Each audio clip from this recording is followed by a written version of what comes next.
જય માતાજી મિત્રો, જય જવાન, જય કિસાન। અમે ટેટીનું વાવેતર 11મા મહિનાની 12 તારીખે કર્યું હતું।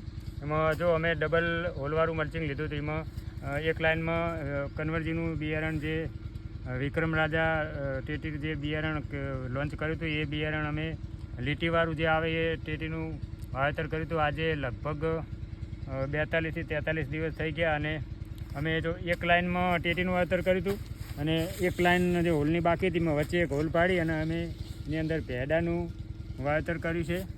અને 42-43 દિવસે જો ટેટીનું ફળ સેટિંગ પણ બહુ સરસ ફળ સેટિંગ છે।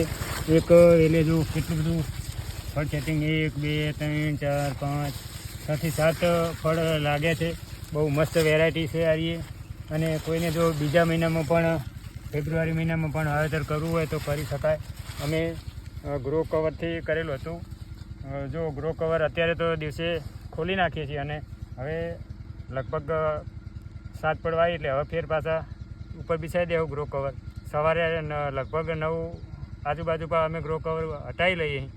તો આ રીતે જો ગ્રો કવર વગર પણ ટેટીનું વાવેતર કરવું હોય તો ફેબ્રુઆરી મહિનામાં ગ્રો કવર વગર પણ કરી શકાય ગરમી। અમે આ ઠંડી ઋતુમાં વાવેતર કર્યું હતું એટલે ગ્રો કવરથી બહુ મસ્ત રિઝલ્ટ આવ્યું અને બહુ સરસ ટેટીનું ફ્લાવરિંગ બહુ સરસ છે, ફળ સેટિંગ બહુ મસ્ત છે। તમારે પણ જો ફેબ્રુઆરી મહિનામાં કરવું હોય તો આ વેરાયટી અવશ્ય વિક્રમ રાજા વેરાયટી અવશ્ય વાવજો। અડધો વીઘો કે વીઘો પણ ટ્રાય મારજો પણ વાવજો, બહુ મસ્ત મજા આવશે। જય જવાન, જય કિસાન।